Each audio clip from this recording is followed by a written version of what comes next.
Welcome to Degrees of Maternity, a channel devoted to nurturing real personal and professional growth by bringing about a sense of self-awareness and encouraging life improvements for the long term. I invite you to pull up a seat, sit down at the table, and make yourself comfortable. I want you to feel at home because today's discussion focuses on the art of not ignoring. And let's get into today's discussion. There's not one single solitary person that I personally know who enjoys being ignored. I'd even venture to say that no human being appreciates being ignored when communicating to or soliciting assistance from another. No one relishes in the thought of being easily dismissed as if he or she is not worthy of the other individual's time and consideration. So this video is devoted to follow-up as a relationship building tool that can help to cultivate, maintain, and sometimes save relationships if applied regularly and appropriately. Now, you're going to hear me use the word communications quite a bit throughout this video. And I want you to know that communications for the purpose of this video is defined as any questions, requests, or comments delivered from one person to another with the intention of receiving some type of reply or response, aka follow-up, in return. Communications can be delivered through outlets such as phone calls, emails, interactive chat sessions, online forums, blogs, social media, and personal one-on-one and group interactions. In this discussion, I'll be specifically dealing with online communications. So here's my experience with follow-up. Appropriate follow-up is definitely an area that I've had to work on over time in my personal as well as professional life. And as most human beings, I've been on both sides of the communication path, where you may have not responded to someone in a timely manner or at all, or you were not responded to in a timely manner or at all. And it doesn't feel good when you feel slighted, that you didn't receive the same respect that you gave to the other person, and that your efforts are not being matched or at least reciprocated. I'm happy to admit that I've never operated in the sense of purposely aiming to be dismissive when others have required my attention in matters where a follow-up to a question, comment, or request has been concerned. However, there are those exceptions to the rule where follow-up is better left alone. I'll talk about that more in just a moment. I will say that for the majority of those times where I failed to respond at all, it was due to a lapse in memory. And for that reason, I do truly and publicly apologize to anyone that I've not responded to in the past. My hope is that our communication paths will cross again. Now I'm going to talk a little bit about when follow-up is difficult, but can still be done. The first scenario is when you, as a one-person show, are completely overwhelmed by the amount of incoming online communications that you receive on a daily, weekly, and monthly basis. Furthermore, responding to the communications in a timely manner or at all seems to be virtually impossible. So, here are some workarounds in such cases. Respond to messages that require answers by giving a short and sweet response where appropriate. Get directly to the point and make sure you cover the question in its entirety. Don't shortchange your answers. Give as much detail as is needed to provide enough information. Respond to questions, especially frequently answered ones that you've responded to before, by referring others to the prior blog post, video, newsletter, link, or other individual that provided the answer to the question. And this type of response puts the onus on the other person to go to that source for the answer. Of course, you want to politely refer the individual to the source. There's nothing wrong with taking this action, as it helps others to learn to search for answers to their questions first before inquiring of you or anyone else. Doing one's due diligence in the area of research is simply a good habit to adopt. Plus, you've already done the work and put the info out there for people's viewing pleasure. Some comments don't necessarily need responses, but it's considerate to form the habit of at least saying thank you for your comment, liking the comment, or sending a nice emoji. Determine guidelines for the turnaround time in which the sender should expect to receive follow-up from you.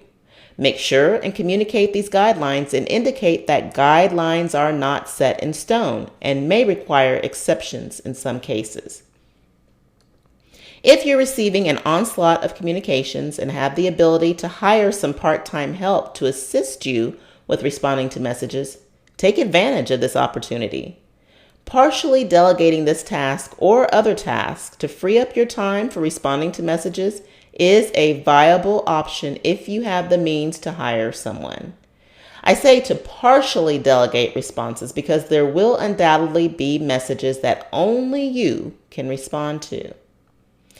If you're behind in responding to communications, send out periodic blanket statements to your online audience, letting them know that you are working hard to catch up on messages and give a time frame for when they can expect to hear back from you. This helps to prevent you from receiving repeat messages because the sender assumes that you never got his or her original message. Encourage your audience to resend messages if they haven't received a response back from you after a certain period of time. Decide and disclose what period of time should elapse before they send you another message. The second scenario is when you don't currently have the answer to the question or the inquiry. And here's what you do. Don't just sit on questions, especially if you don't have the answer or if it'll take you some time to follow up with an answer. You don't want to give the impression that you're ignoring someone or not willing to provide information. Others will see you as a credible source, even if you don't have firsthand knowledge to deliver to them right away. They will appreciate your efforts to find out the answers to questions you don't know, and will even be glad to go to other sources you may refer them to. Get back with the person requesting the information and let him or her know that you're working on it, and give a time frame in which he or she can expect to hear back from you. By doing so, you'll hopefully avoid receiving repeat messages from the same person for the same information, because that individual will know to at least give you the amount of time indicated before contacting you again. Now, I want to address those times when follow-up happens to be or should be left undone. I've experienced all of the following examples. Follow-up is left undone, or better left undone, when responding to a communication may escalate an already sensitive and in some cases volatile situation. When communications are offensive in nature and are meant to hurt you or send negativity your way instead of providing constructive criticism or suggestions for improvement. When you have a lapse in memory and the old noggin fails you in recalling messages that you didn't save somewhere so you could respond to them at a later time. This one has been problematic for me in the past, hence my reasoning for lists and jotting things down nowadays. When you go to respond back to someone and find out that you don't have the correct contact information or you misplaced the contact information. In such cases, you practically have no way to follow up with the individual. This scenario recently happened to me and I felt so bad about it.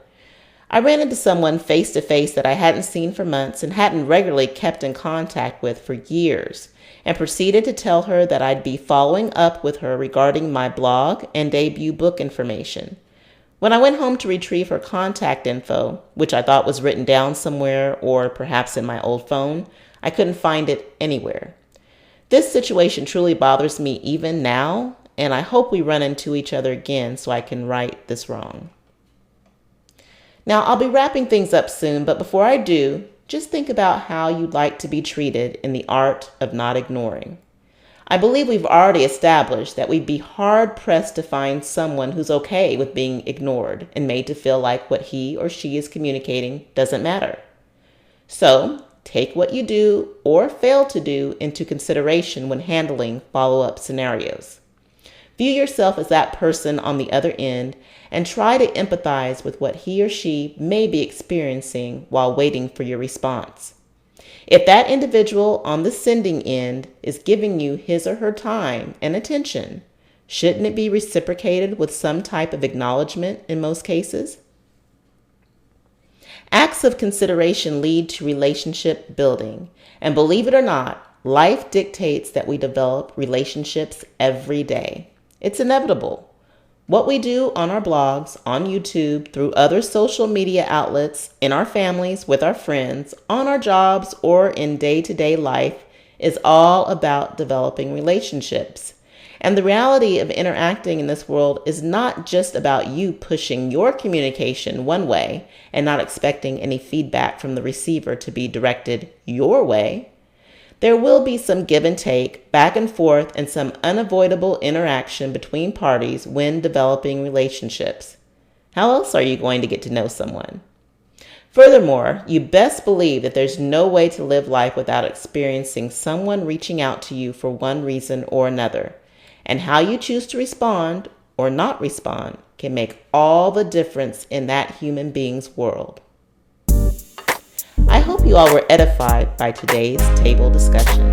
And if you enjoyed this content, don't forget to like, share, and subscribe. Also, make sure to join me for the next video, where you're sure to find some real talk about real life. Until next time.